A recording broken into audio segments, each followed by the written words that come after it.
Howdy folks, this is Jason with Cross A Ranch LLC out of Durango, Colorado, and we are going to be doing an informational video on trimming hooves today.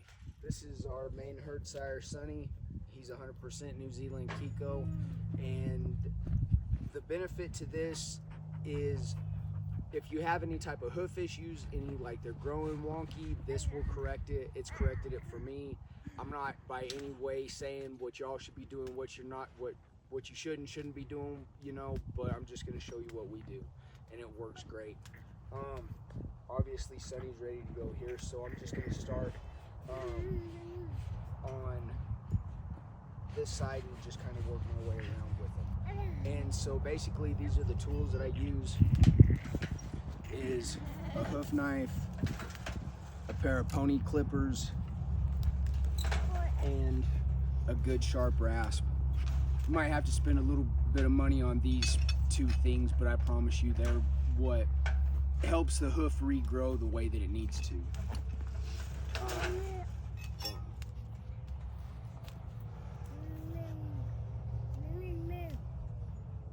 And obviously he's pretty tame, you know. We've had him for quite a long time, so this ain't nothing new for him. He does this all the time. You know, if you can, just go ahead and tie him up, or if you have a milk stand or something, you can do something like that too. So let's see what these hooves are looking like. All right, so let's take a look at his hoof now. As you can see right here, it's dried, it's starting to crack all around. He spends most of his time in this pen because he's too rowdy to just let him out. He'll just start jumping fences and we'd never end up catching him. So right now we're gonna take the hoof knife and we're gonna clean this out the best that we can. So now that we've got the debris cleaned out, this is where you take your pony nippers. Now, whenever I do this, I don't start trimming into the hoof. Like, all I do with these is line it up flat with the hoof and basically, no, dang it, something quit. And basically just cut the excess off around flush with his hoof.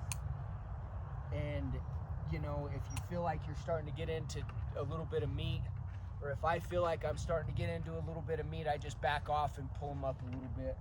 And yeah, make sure to not get in there. But see, this is the perfect way to get under that lip. It's flush.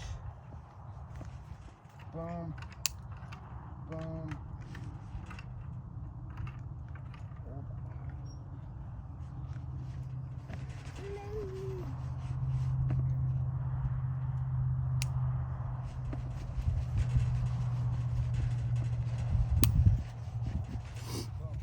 All right, so this area is pretty much cleaned out as much as it can be. You try to get every little nook and crevice that you can, but once you start seeing, see the edges of this right here to where they start turning red, that's really where you want to stop, and you really don't want to be digging that much more.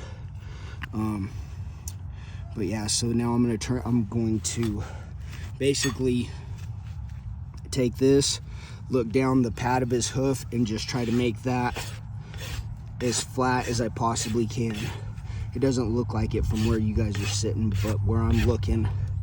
And sometimes, like right here, I'm already kind of by the red as it is, so I'll just use the fine piece and not the piece with the big chunks, because this will take big pieces of the hoof out. So if you just want to take big chunks, use this side. If you want to take little chunks or little shavings like this, and then you drag it back across, then it just makes it nice and smooth. All right, so now basically whenever you come on the front side of the hoof to the front part, just bring that down, back drag it. It'll take off any excess, and basically just make whatever you couldn't get on the bottom side, like this little piece right here, and then back drag it, takes off everything else, and then basically go around the hoof, just a few swipes. So we got his first hoof done. It's looking good. He's already moving around a lot better. And then we're gonna move to this back foot right here. Sometimes they don't care for that too much, but that's okay. Just grab his foot and kind of, basically like the way that you would trim up a horse is this, that's the way that this is basically going. His back foot, same thing, clean out all that debris. See, once you start getting down to that good meat right there, that's what you want to be. Make sure your hoof knife's pretty sharp. It's a little easier to show you guys on these. And take your pony nippers as fast as you can, because they really don't like this. Well, I mean, I don't know if it's really they don't like this, but I guess I wouldn't like hopping on all my legs either, or on just half of my legs either. See, and just lay that flat on the hoof, or I do. Just lay that flat on the hoof. Don't get into any of the meat, because we want to save something to file it into shape. And this really helps you, or it's helped me, preventing from digging into their feet, especially with one of them dumb garden shears.